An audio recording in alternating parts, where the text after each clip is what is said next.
오늘 배경인 가버나움은 갈릴리 호수 북쪽에 있는 아름다운 어촌입니다. 사실 가버나움은 우리에게 굉장히 익숙한 곳입니다. 왜냐하면 예수님 공생애의 첫 무대이기도 하면서 시몬, 베드로와 안드레를 부르신 장소입니다. 본문을 보시면 1절에 보시면 예수님께서 가버나움에 들어오셔서 어느 집에 계신다라는 소문이 퍼지자 수많은 사람이 예수님께서 머무고 계신 그 집으로 몰려 들어옵니다. 어느 정도로 인파가 몰렸는지 대해서는 본문은 이렇게 설명합니다. 문 앞까지도 들어설 자리가 없게 되었다. 지금은 잘 모르겠으나 예전에 아이돌 가수 숙소 앞에 하루 종일 사는 팬들이 많았습니다. 거의 사생팬 수준이죠. 그 가수가 숙소에만 들어오기를 기다립니다. 스케줄을 소화하고 돌아올 때 손 한번 잡고자, 눈 한번 마주치고자, 그 다음에 선물을 전달하고자, 사인을 받고자 그렇게 기다립니다. 당시 예수님도 거의 동일합니다. 오늘날 아이들의 말로 비유하자면 정말 인싸 중에 인싸가 된 게 예수님입니다. 당시에 예수님, 나사렛 예수라는 이름만 들어도 그곳 사람들은 예수님이 어떤 분이신지를 정확하게 알고 있었습니다. 그래서 예수님이 사신 곳에 그렇게 수많은 사람이 몰려든 것입니다. 우린 여기서 한 가지 질문을 할 필요가 있습니다. 예수님은 무엇 때문에 그렇게 유명해지셨을까? 예수님은 과연 당시 어떠한 분으로 사람들에게 알려져 있었을까? 이 질문의 답을 명확하게 찾는 것이 중요합니다. 왜냐하면 오늘 본문을 해석하는 데 있어서 중요한 열쇠이기 때문입니다. 이러한 이해를 가지고, 이러한 질문을 가지고 우리 다시 한 번 더 본문을 이제 꼼꼼하게 한번 살펴보도록 하겠습니다. 1절에 보시면 예수님께서 다시 가브나움에 들어가셨다라고 성경에 기록되어 있습니다. 이전에 가브나움에서 계시다가 잠시 다른 곳으로 가신 겁니다. 가브나움을 떠나시기 전에 행하신 일들을 우리가 추적하면 우리가 방금 질문한 그 내용들, 그 질문의 답을 찾을 수가 있습니다. 자, 우리 1장으로 가볼게요. 1장에 가보시면 21절부터 28절이 가브나움에 오셨던 첫 번째 이야기입니다. 보시면 예수님께서 지금 회당에서 가르치고 계십니다. 이 가르침의 결과로 수많은 사람들이 예수님은 정말 가르침에 뛰어나다는 것으로 다들 이제 인식을 하기 시작합니다. 그때 마침 그 해당에 귀신 들린 자가 있습니다. 예수님께서 귀신을 꾸짖어서 내보내십니다. 그리고 그 자를 고쳐주신 것이죠. 이 사건으로 인하여 예수님은 가버나움뿐만 아니라 온 갈릴리 지역에 귀신을 쫓는 분으로 소문이 나기 시작한 것입니다. 즉 마가복음의 특징 중에 하나가 예수님이 귀신을 쫓아내는 일들에 대해서 내용이 굉장히 많습니다. 즉 지금 예수님은 귀신 치료 전문가로서 이름이 알려지기 시작한 것입니다. 이어 29절부터 31절의 말씀을 보면 가버나움 해당에서 나오신 후에 예수님은 열병으로 앓아 누운 한 여인을 또 즉시 고치십니다. 그날 저녁 이제 온 동네의 병자들이 예수님께 몰려들기 시작합니다. 그래서 마가는 이를 이렇게 표현합니다. 온 동네가 그 문 앞에 모였다. 온 동네가, 물론 가정법이죠. 어마어마한 숫자가 몰려든 것입니다. 이후에도 예수님은 수많은 귀신을 내쫓으시고 수많은 사람들을 치료하셨습니다. 이어 39절까지 말씀을 잠깐 이렇게 훑어보시면 많은 사람들이 이제 예수님께 찾아오니 예수님은 휴식할 시간이 없으십니다. 그래서 예수님은 한적한 곳으로 피하셔서 이제 기도를 하십니다. 문제는 사람들이 여전히 예수님을 찾는다라는 것입니다. 결국 예수님은 가버나움을 떠나시고 38절에 보시면 다른 마을로 전도 여행을 이제 시작하십니다. 그렇게 전도 여행을 하시다가 다시 가버나움으로 돌아오신 것입니다. 제가 지금 방금 설명해 드린 부분에 있어서 한 가지 빠뜨린 게 있습니다. 눈치가 있으신 분들은 아마 답을 다 아실 건데 40절부터 45절까지 내용입니다. 보시면 가버나움으로 다시 오시기 전에 하나의 사건이 있습니다. 그 사건이 바로 나병 환자를 고치신 사건입니다. 자, 그런데 나병 환자의 사건이 생략되어도 오늘 본문을 읽는데 전혀 지장이 없습니다. 성경 한번 보실까요? 성경을 보시면 39절을 제가 한번 읽어드리겠습니다. 이에 온 갈릴리에 다니시며 그들의 여러 해당에서 전도하시고 또 귀신들을 내쫓으시더라 라고 읽은 다음 바로 2장 1절로 넘어가도 수일 후에 이렇게 시작합니다. 즉 40절부터 45절이 없어도 본문을 읽는데 조금 더 어색하지가 않습니다. 그렇다고 나병 환자의 이 치유 사건이 생략되어도 된다 이 말이 아닙니다. 이 사건에 아무 의미가 없다 이 말이 아닙니다. 저자 마가는 성령의 붙들림을 받아서 복음서를 써나갈 때 분명한 목적과 의도를 두고 지금 나병 환자의 사건을 여기다가 배치해 놓았습니다. 이미 우리가 알거니와 나병 환자는 고침을 받습니다. 그리고 나병 환자는 예수님에 대한 소문을 많이 또 널리 전파합니다. 이미 예수님은 갈릴리 지방 거의 전역에 바닥에 소문이 나 있습니다. 그런 차에 불치병이면서 당시에 유대 사회에서 격리되어야 하는 가장 끔찍한 병인 나병까지도 고치신다라는 사실이 이제 드러나자 예수님에 대한 소문이 날개 돋치듯 퍼져 나가기 시작했습니다. 이제 온 갈릴리 지역에는 예수님에 대한 소문이 이렇게 났을 것입니다. 그분은 정말 명의 중에 명의다. 그분은 정말 귀신을 잘 쫓아내는 귀신 치료사다. 이렇게 소문이 났고 그렇게 예수님에 대한 인식이 생겨났을 것입니다. 자, 예수님에 대한 인식이 고정되다시피 한 상태에서 45절에 가볼까요?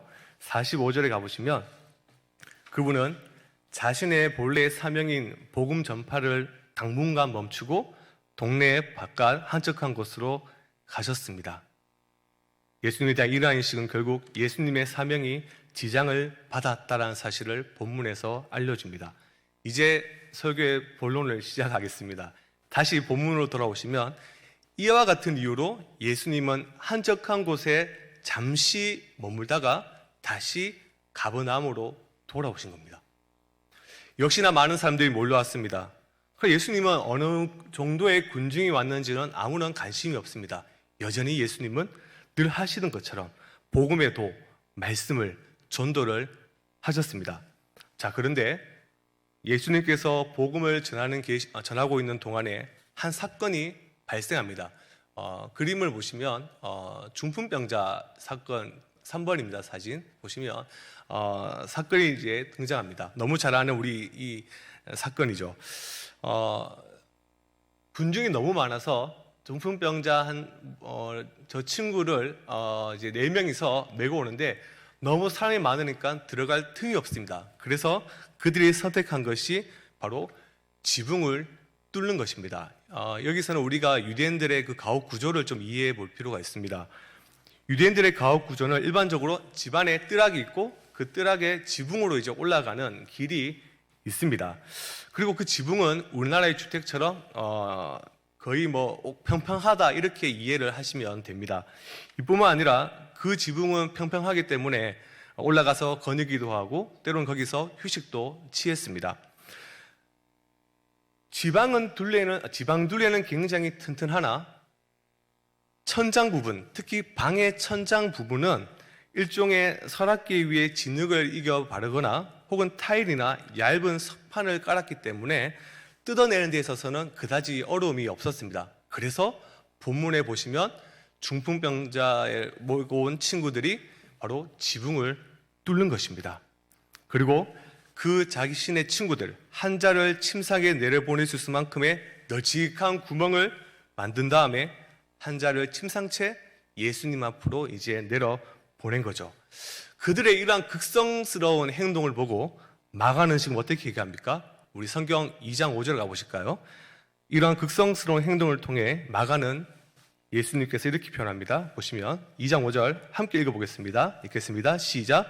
예수께서 그들의 믿음을 보시고 중풍병자에게 이르시되 작은 자야 내 죄사함을 받았느니라 하시니 그들의 무엇을 보셨습니까?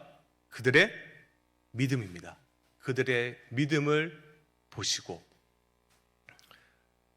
예수님은 그들의 어떤 믿음을 보셨을까요? 예수님은 그들의 어떤 수준의 믿음을 보셨을까요? 우리가 성경에서 믿음을 발견할 때마다 보통 우리는 그 믿음을 그리스도를 믿는 믿음 혹은 구원에 이르는 믿음 이렇게 간주할 때가 참으로 많습니다. 대부분 다 그렇게 해석을 합니다. 성경을 해석할 때 중요한 방법이 있습니다. 원칙이 있습니다. 그것이 무엇인가 하면 성경을 해석할 때는 문맥이 있습니다. 앞뒤 문맥을 보고 해석하는 것이 굉장히 중요합니다. 이미 앞에서 제가 설명한 바와 같이 당시 예수님에 대한 사람들의 인식이란 예수님을 훌륭한 의사로 보았던 것입니다. 예수님을 귀신 치료사로 보았던 것입니다. 제가 한 가지 빠뜨리고 설명했던 부분이 있지 않습니까? 바로 나병 환자가 왜 그 40절부터 45절까지 내용에 포함되어 있을까? 나병 환자의 사건을 통해서 지금 우리에게 알려주는 것은 당시에 예수님에 대한 인식이 그저 명의 중의 명인, 귀신을 치료하는 그분으로 온 세상에 널리 전파되었음을 알려주는 겁니다. 그래서 허다한 무리들이 명의 중의 명의인 예수님께 찾아와 치료받고자 한 것이 2장의 첫 번째 구절에서 우리가 확인을 할 수가 있는 것입니다. 오늘 중풍병자를 메고 온 그 네 사람의 인식도 그 정도의 수준입니다. 만일 그 네 사람의 인식이 1장에 가지고 있던 사람들의 인식과 다르다면 분명히 예수님은 다른 말을 하셨을 겁니다. 자, 우리가 잘 아는 한 사람을 제가 소개해 드리겠습니다. 마태복음 8장 10절의 말씀을 한번 띄워주시겠어요? 우리 함께 읽어보겠습니다. 시작. 예수께서 들으시고 놀랍게 여겨 다른 자들에게 이르시되 내가 진실로 너에게 이르노니 이스라엘 중 아무에게서도 이만한 믿음을 보지 못하였노라. 예수님은 백부장의 믿음을 말할 때 어떻게 얘기합니까? 이스라엘 중 아무에게서도 이만한 믿음, 분명히 당시에 가지고 있던 믿음과 차별성을 두는 믿음을 이야기하고 계십니다. 그러나 본문에서는 그러한 믿음을 말하고 있지 않습니다. 오늘 본문의 네 사람의 믿음은 결국 환자가 자신을 치료하는 의사에 대한 갖는 그러한 신뢰감입니다. 그들은 틀림없이 예수님께로 가면 모든 병들이 치료받을 수도 있다. 나병 환자도 치료하셨는데 고작 중풍병자의 그 병쯤은 쉽게 치료할 것이다. 그러한 믿음을 가지고 예수님께 나온 것입니다. 그래서 예수님께서 저희의 믿음을 보시고 라는 표현은 예수님께서 그들이 지는 믿음의 수준이 어느 정도인지를 정확히 파악을 하신 것을 우리에게 말해주고 있는 것입니다. 따라서 예수님은 이제 자신을 올바르게 전달할 필요가 있다는 것을 느끼시고 다음과 같이 이야기를 하십니다. 5절 말씀, 10절 말씀 우리 함께 읽어보도록 하겠습니다. 먼저 5절 함께 읽겠습니다. 5절 다시 한번 읽겠습니다. 시작. 예수께서 그들의 믿음을 보시고 중풍병자에게 이르시되 작은 자야 내 제사함을 받았느니라 하시니 10절입니다.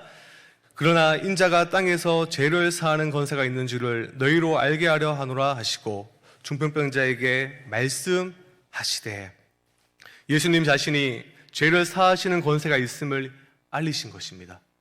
예수님께서 다짜고짜 병자를 향하여 죄 사함을 선포한 것에는 다른대로의 이유가 지금 의도가 있습니다.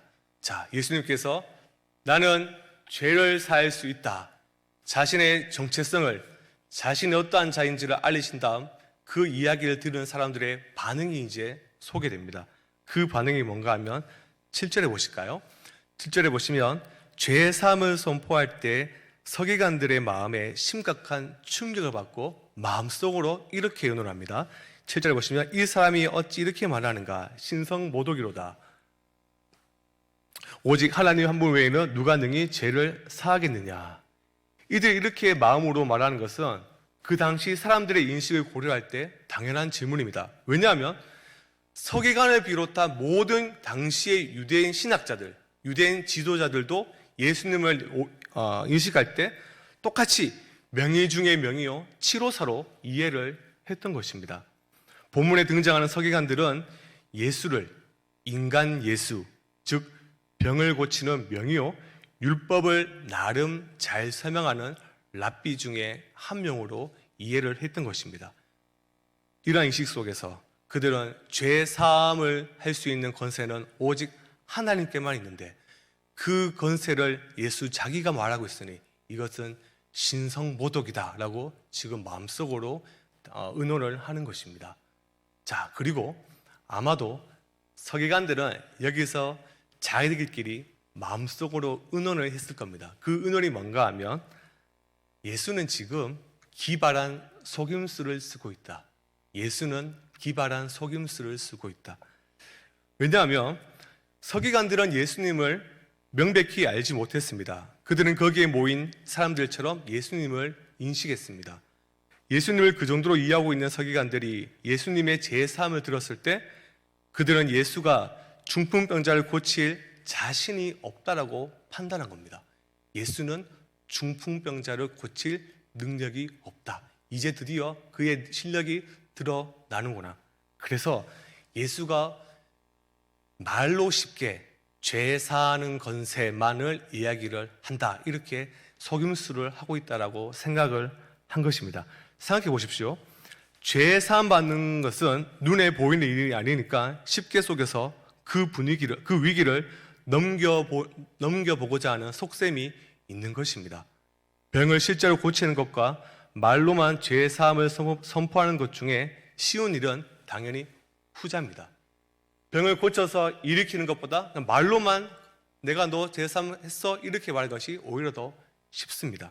그래서 예수가 지금 수많은 사람과 중풍병자를 속이고 있다 이렇게 생각을 했을 것입니다. 자, 우리 예수님은 우리의 모든 생각을 다 아십니다. 그래서 9절에 보실까요? 9절에 보시면 이렇게 말씀하십니다. 중풍병자에게 내 재산을 받아내리라 하는 말과 일어나 내 상을 가지고 걸어가라 하는 말 중에서 어느 것이 쉽겠느냐? 이 질문의 의도는 서기관들의 생각이 틀렸다는 것을 지적하시기 위함입니다. 이어서 예수님께서는 서기관들과 그곳에 모인 사람들에게 중풍병자에게 죄 사함을 선포하신 목적 또는 까닭을 말씀하십니다. 그것이 10절입니다. 인자가 땅에서 죄를 사하는 권세가 있는 줄을 너희로 알게 하노라. 그렇게 말씀하신 후 드디어 이제 가시적 증거가 드러납니다. 11절에 보시면 내가 내게 이르노니 일어나 내 상을 가지고 집으로 가라. 병자는 즉각적으로 반응합니다. 그리고 12절에 보면 이를 지켜본 군중들이 심히 놀랍니다. 이미 군중들은 예수님께서 수많은 병자들과 귀신을 쫓는 것을 보고 이미 볼 것을 이미 다 봤습니다. 근데 이 본문에서는 심히 놀란다. 무엇을 보고 과연 심히 놀랐을까요? 바로 예수라는 자가 죄를 사하는 권세를 가지고 있다는 사실을 이제 직접 눈으로 목격했기 때문에 심히 놀란 것입니다. 예수님께서는 중풍병자를 쉽게 고치시자 그 병자에게 선포하신 죄사함이 그저 말뿐인 속임수라고 생각했던, 판단했던 서기관들의 생각이 틀렸음을 드러내고 있습니다. 오늘 이 본문을 쉽게 정리하면 다음과 같습니다. 예수님께서 죄 사하시는 권세를 지닌 분임을 예수님은 드러내고 있다. 당시 예수님에 대한 잘못된 이해를 예수님은 지금 수정해주고 계신 것입니다. 예수님은 그저 명이나 귀신을 축출하는 신비한 능력을 가진 자가 아니라 죄를 사하시는 하나님, 죄를 사하시는 하나님이란 것을 분명하게 그 서기관들과 허다한 무리와 중풍병자 데리고 온 그 사람들에게 보여주고 있는 것입니다. 자, 이제 우리는 이 말씀을 우리의 삶에 실제적으로 적용을 해 봐야 됩니다. 적용을 한번 띄워주시면 적용 1번입니다. 우리는 예수님을 어떻게 인식하고 있는가? 역사적으로 가장 심오한 질문이 무엇일까요? 역사적으로 가장 심오한 질문은 예수님께서 제자들에게 하신 질문이 아닐까 이렇게 생각합니다. 마태복음 16장 13절과 15절 앞에 자막을 보시면 마태복음 16장 13절과 15절인데 이렇게 질문하시죠. 사람들이 인자를 누구라 하느냐? 너희는 나를 누구라 하느냐? 이 질문에 베드로는 아주 멋있는 신앙 고백을 합니다. 주는 그리스도시요 살아계신 하나님의 아들입니다. 예수님께서 지금 여러분들에게 너희는 나를 누구냐라고 물으신다면 여러분들은 어떻게 대답을 하시겠습니까? 우리는 이미 말씀을 듣기 전 찬송가를 통해서 그 답을 말했습니다. 예수님은 죽을 자의 생명이시고 멸망자의 구원되고 온 교회의 머리와 온 세상의 구주이시며 모든 왕의 왕입니다. 참된 구원에 이르는 중요한 믿음이 있습니다. 그 믿음 중에 중요한 요소는 바로 첫 번째 지식입니다. 주 예수 그리스도가 어떤 분이시고 무엇을 행했는지를 아는 것이 중요합니다. 예수님은 완전한 인간이시고 완전한 하나님이십니다. 조금 어렵게 말씀드리면 한 윗격 아래 예수님의 신성과 인성이 결합되어 있습니다. 완전한 하나님이시고 완전한 인간이십니다.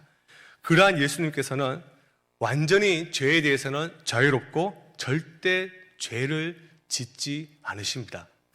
하나님은 그런 예수님을 우리의 구세주로 보내셨습니다. 예수님께서 이 땅에 오셔서 전적으로 부패한 죄인 우리의 모든 죄값들을 지불하기 위해서 십자가에 달려 돌아가셨습니다. 예수님은 자신의 죄 때문이 아니라 우리의 죄를 위하여서 죽으신 것입니다. 이 사실을 알고 믿는 것이 믿음입니다. 그런데 알고 믿는 것은 그저 지식적인 차원에서 그치는 것이 아니라 혹은 동의하는 것을 넘어서 십자가의 사건을 체험하는 것입니다.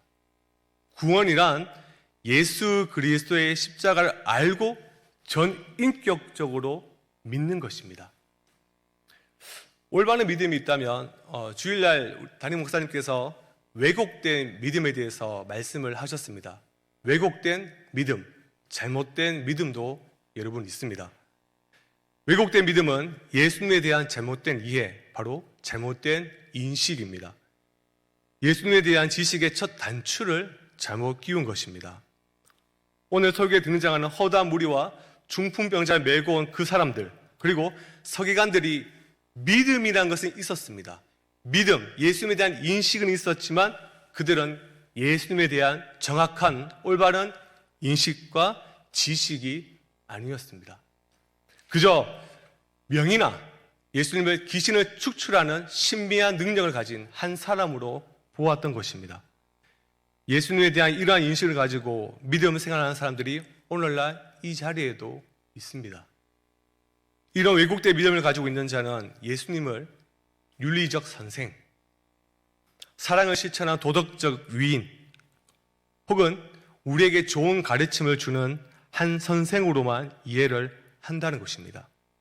또 어떤 자는 예수님을 하나님께 기도를 전달하는 사제 정도의 역할로 보는 이들도 있습니다. 이러한 이해를 가진 자들은 체험적 신앙은 고사하고 자기 중심으로 예수님을 믿습니다. 물론 그들도 나 자신이 예수 믿는다라고 말을 합니다. 교회도 열심히 나갑니다. 때로는 교회의 여러 가지 일들도 감당을 합니다. 그런데 결국 신앙의 모든 행위들은 예수님과 상관없이 나를 위해 믿는 모습입니다. 여러분, 예수님에 대한 올바른 이해와 체험에 있는 자와 왜곡된 믿음을 가진 자의 결정적인 차이가 무엇일까요? 뜻과 영광입니다. 뜻과 영광입니다. 참된 믿음은 하나님의 뜻과 하나님의 영광을 위해 인생의 모든 초점이 맞추어집니다. 왜곡된 신앙은 나의 뜻을 위해 신을 부르고 자신의 영광을 위해 그저 살아갑니다. 죄의 본질이라는 것은 쉽게 얘기해서 자신만을 사랑하는 겁니다. 죄의 본질은 하나님이 아닌 자신만을 사랑하는 것입니다. 자기 자신만을 사랑하는 것, 그것이 바로 죄입니다. 사랑의 표출이 밖으로 향하는 것이 아니라 자신 안에 머무는 것, 자신의 그 테두리, 자신의 그 바운드 안에 머무는 것이 바로 사랑입니다. 그것이 바로 사랑이 잘못된 죄라는 것입니다. 그렇다면 여러분들, 예수를 믿는다는 것이 무엇일까요? 예수를 믿는다는 것, 올바로 믿는다는 것, 그것은 바로 지독하게 나밖에 모르는 내가 아주 끔찍하게 무시무시하게 나의 죽음을 만나는 사건입니다. 이 사건이, 이 체험이 우리에게 있어야 합니다. 기독교는 나 잘 되려고 믿는 것이 아닙니다. 자기 위안의 종교가 아닙니다. 내가 그리스도와 함께 십자가에 못 박힌 그 사건을 체험하는 것이 바로 기독교의 올바른 신앙입니다. 지금 우리가 예수님을 근본적으로 어떠한 분으로 인식하고 있는지 우리는 말씀 앞에서 스스로 질문을 해 봐야 합니다. 죄 사하시는 분으로 인식하고 있는가? 그리고 그런 올바른 인식에 우리는 신앙적 체험이 있는가? 아니면 다른 어떤 분으로 우리는 인식하고 있지는 않는가? 오늘 이 점을 분명히 짚고 넘어가야 함을 하나님의 말씀이 우리에게 말하고 있는 것입니다. 두 번째 적용을 해보도록 하겠습니다. 두 번째 적용은 죄 사함의 건세를 짓는 예수님께 모든 죄를 고백하고 용서함을 신뢰하는 겁니다. 예수님이 죄를 사하신다는 것, 그것은 우리로 하여금 모든 죄들을 고백하는 자리에 이르도록 초청을 하시는 겁니다. 우리는 어떠한 특정한 죄들을 감출 때가 참으로 많습니다. 왜냐하면 정말 예수님께서 정말 이러한 죄까지 다 용서하실까? 정말 예수님께서 이렇게 더럽고 추한 죄까지도 용서해 주시는가라는 의구심을 가지고 있기 때문에 우리는 해결을 잘 하지 않습니다. 그래서 나름대로 양심적으로 행동 하나를 이제 만듭니다. 그게 뭔가 하면 나름대로의 신앙적인 공로나 자격을 만듭니다.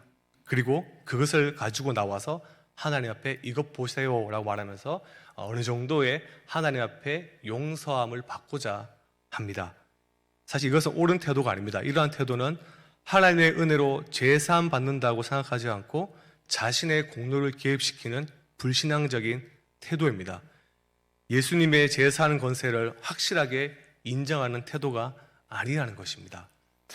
오늘날 제가 만난 분 중에 참으로 재밌었던 분은 회개에 대한 끊임없는 압박감을 가지고 있는 분들이 많았습니다. 무슨 말인가 하면 어떠한 죄를 짓고 어떠한 특별한 목사님들의 설교를 듣는 다음에 그 죄가 생각이 나서 그 전에 지었던 죄들을 다시 한 번 더 끊임없이 반복해서 회개를 하는 분들이 참으로 많았습니다.